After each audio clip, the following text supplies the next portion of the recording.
네, 안녕하십니까. 이재필입니다. 자, 시장이 조금 좀 불확실성들이 좀 있죠. 뭐, 특히 뭐 우리나라 시장 내부에서는 김정은 관련되는 뭐 그런 것들이 불확실성이 좀 많은데요. 어제 저녁에 시장에 대해서 곰곰이 생각을 해보다가 문득 저 자신에 대한 좀 반성을 하게 됐습니다. 자, 시장을 보실 때는 좀 크게 보셔야 돼요. 크게 보셔야 되는데 요즘 최근 들어서 제 주위에 있으신 분들도 김정은에 대한 걱정들 뭐 이런 것들을 굉장히 많이 하길래 저 자신도 잠깐 동안이지만 그 김정은 리스크 때문에 조금 좀 큰 틀에서의 시장을 보지를 못하고 조금 시야가 좁아진 거 아닌가라는 그런 반성을 좀 했습니다. 자, 김정은 관련되는 얘기는 말씀드리지만 지금 뭐 트럼프가 어제 또 그런 얘기를 했죠. 뭐, 저, 엊그저께는 뭐 아는데, 그가 뭐 어떻게 하고 있는지, 어디에 있는지, 뭐 그의 소식을 아는데, 얘기할 수는 없다. 이런 얘기를 했는데, 어제는 또 갑자기 그런 얘기를 했어요. 오늘 아침에 나온 뉴스를 보게 되면, 그냥 얘기하고 싶지 않다. 그냥 잘 있길 바란다. 이 정도만 얘기를 했어요. 그래서 이런 부분들은 보게 되면, 예상이 안 되는 부분들이에요.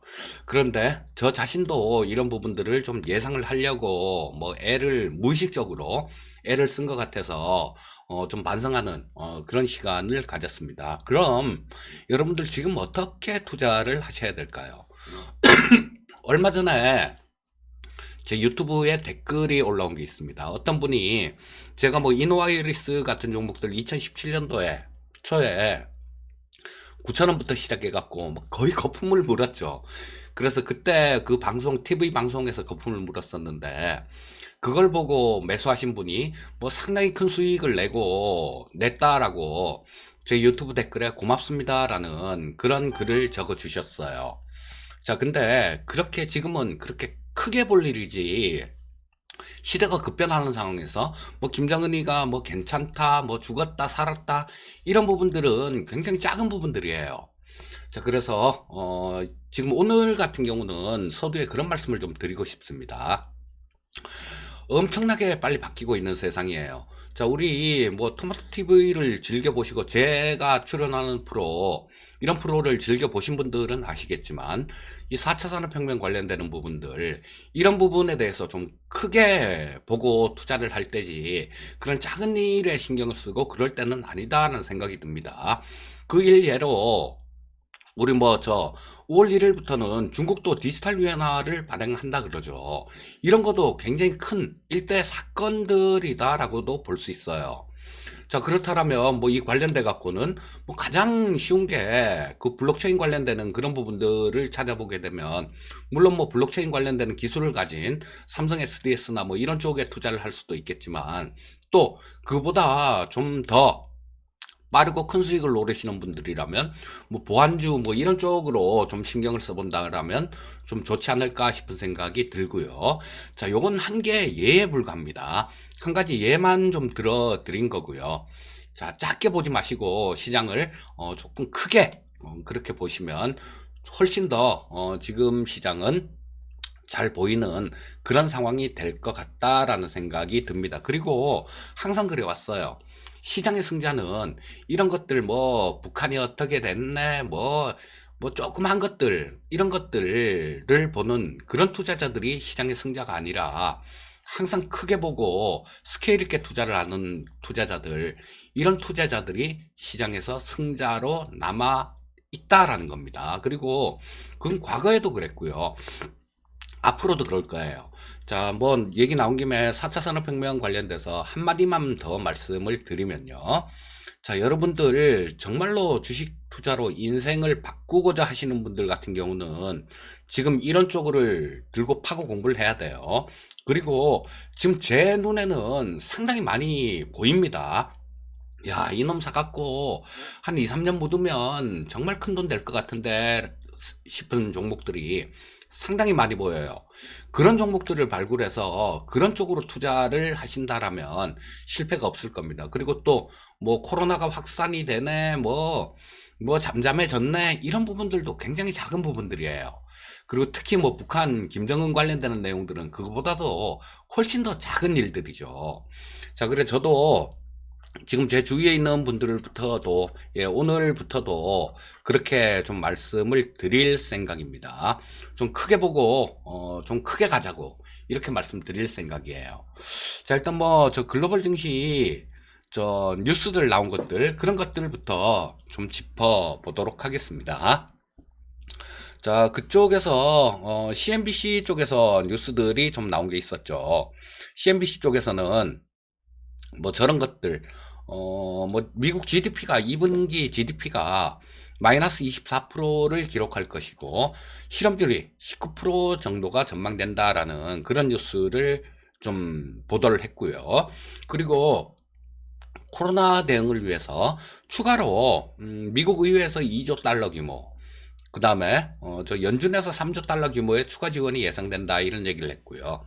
자, 뭐 이런 내용들은 하원 쪽에서 낸시 펠로시 의장이 또 그런 얘기를 했죠. 뭐 이거 코로나 지원을 위해서 뭐 2조 달러 정도는 더 필요할 것이다.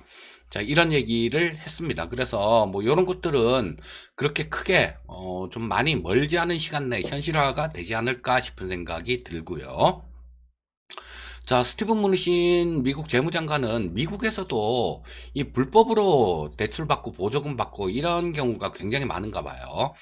200만 달러 이상의 대출을 받은 기업들, 이런 기업들은 회계 감사를 실시하겠다라는 얘기를 했어요. 뭐 어디 뭐 농구단도 그 대출 지원을 받고 쉑쉑버거라는 그 유명한 체인점이 있는데, 자, 이쪽에서도 받고 그랬던 내용이 있었나 봐요. 자, 그래서 문우신 장관은 그런 얘기를 했습니다. 그리고 연준이 주식을 살 가능성들, 이런 부분들도 일정 부분 전에 장이 굉장히 안 좋을 때 이런 얘기들이 좀 있었어요. 그런데 연준이 주식을 살 가능성은 좀 크지 않은 것 같다라는 그런 얘기도 했습니다.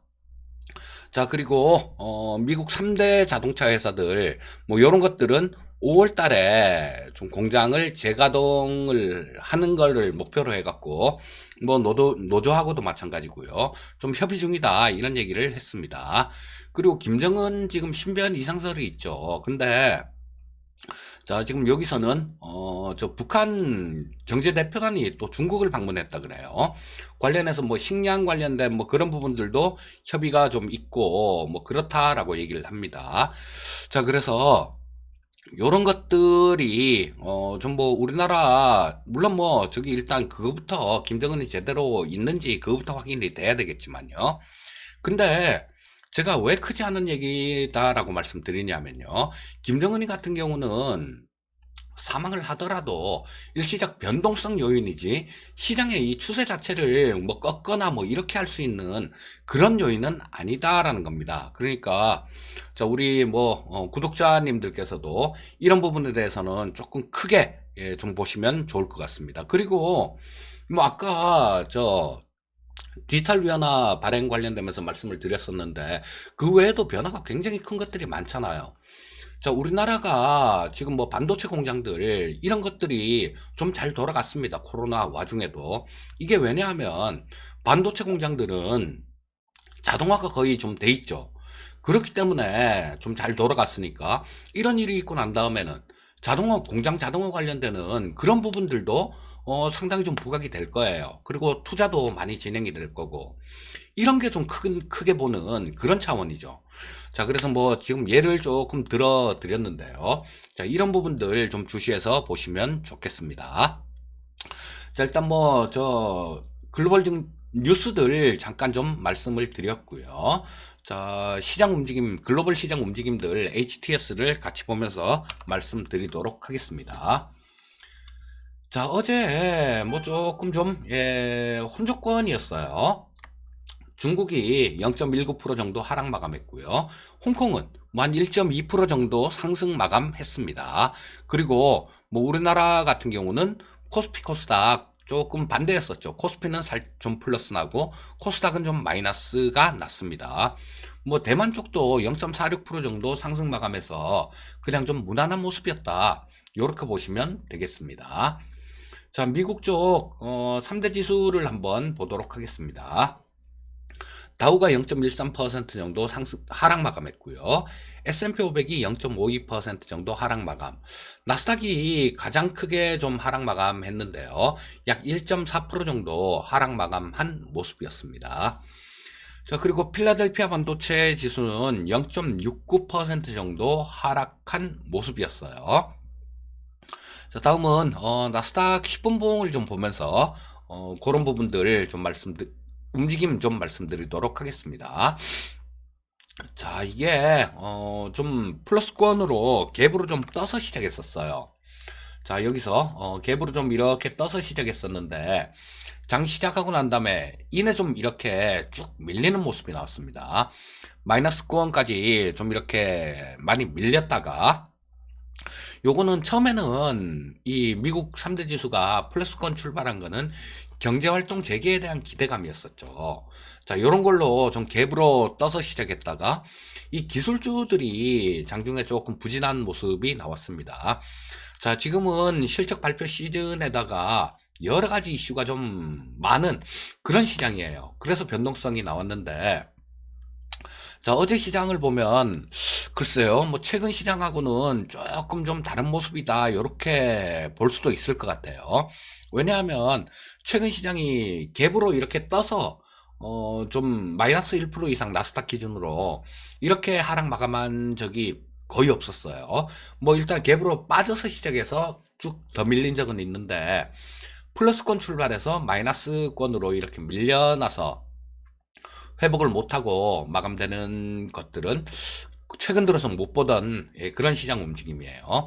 자, 요거는 시장에서는 일정 부분 야, 이제 좀 차익 실현하자, 그럼 매물도 나오고 있는 그런 모습이다라고 해석할 수 있을 겁니다.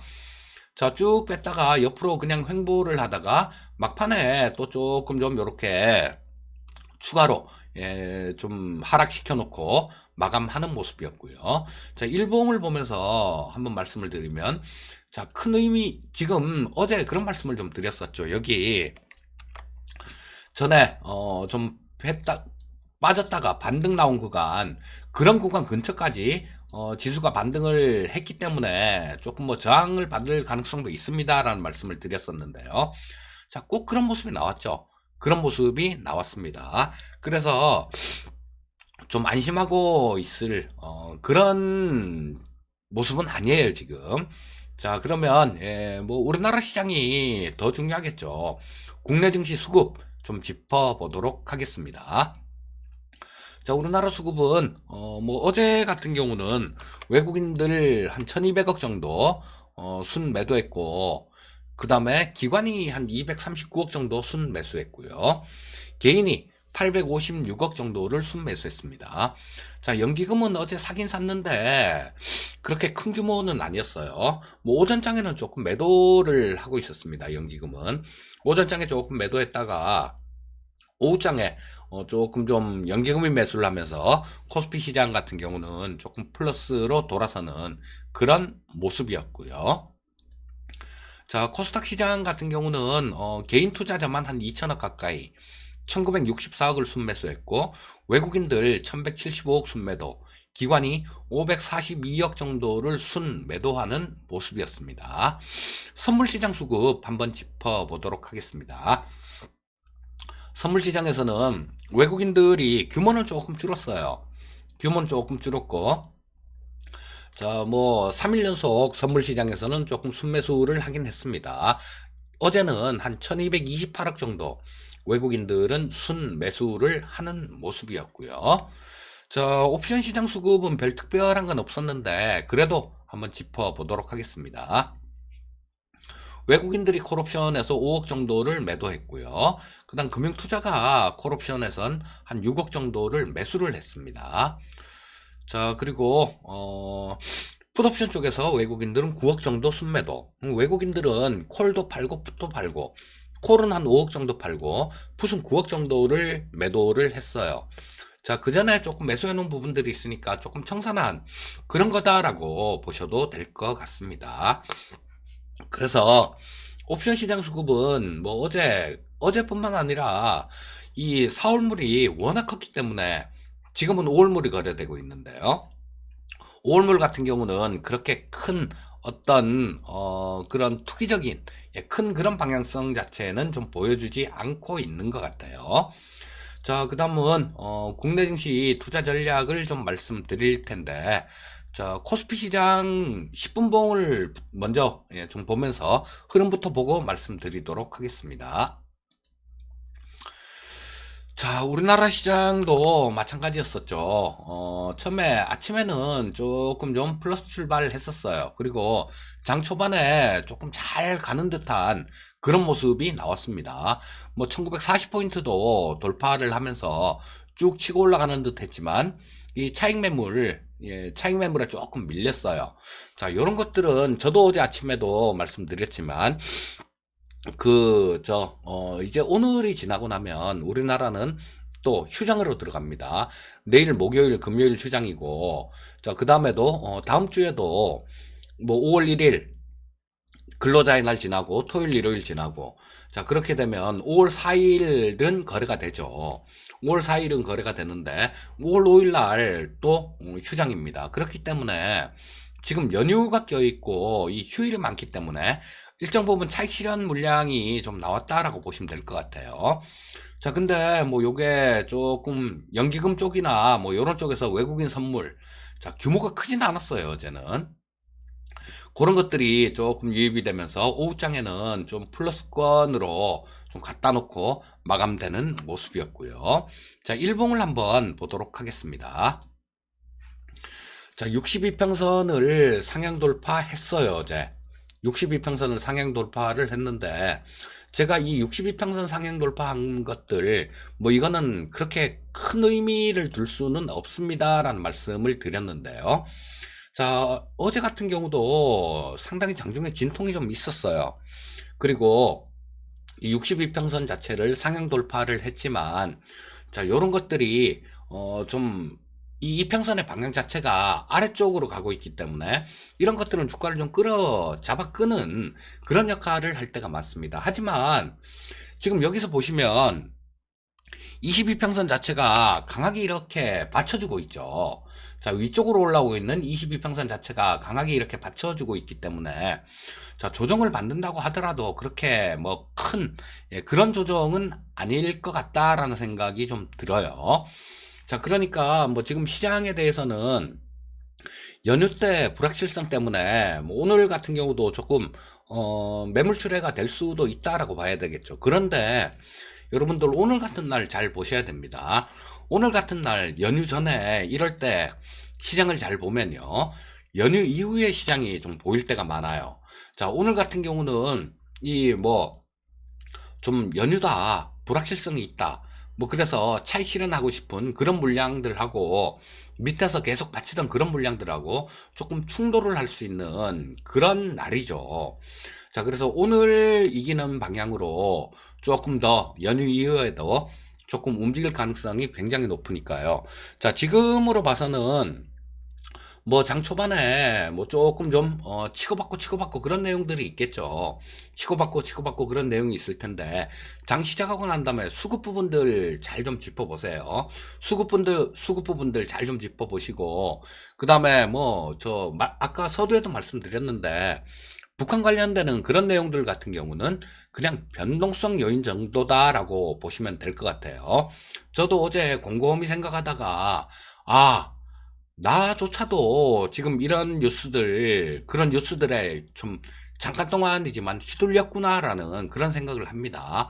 근데 뭐 이 영상을 만약에 초보 투자자분들이 보고 계시다라면요. 그리고 일반적으로 보시는 분들 거의 대부분이 마찬가지실 거예요.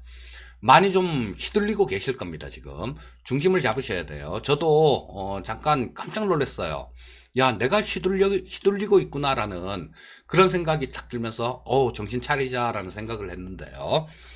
자, 일단 뭐 그런 부분들, 작은 부분들을 제외하시고, 뭐 그런 것들은 알래야 알 수도 없는 내용들이고요. 그런 부분들은 좀 변수에서 제외를 하시고 향후에 큰 틀에서의 시장 이런 부분들만 생각하시고 이 시대의 변화, 세상의 변화에 맞는 그런 종목을 발굴하려는 노력을 하시고 공부를 하신다라면요. 분명히 지금 이 엄청나게 급변하고 있는 세상이기 때문에 여기서는 엄청나게 큰 보물이 있을 겁니다. 자, 오늘도 성공 투자하시고요. 일단 저는 뭐 주말이나 그때 기술적 분석 영상들 뭐 그런 거는 조금 좀 올려드릴 수 있겠지만 데일리 아침 시황으로 뵙는 거는 이번 주는 끝이네요. 자, 다음 주 월요일 날 또 뵙도록 하겠습니다. 감사합니다.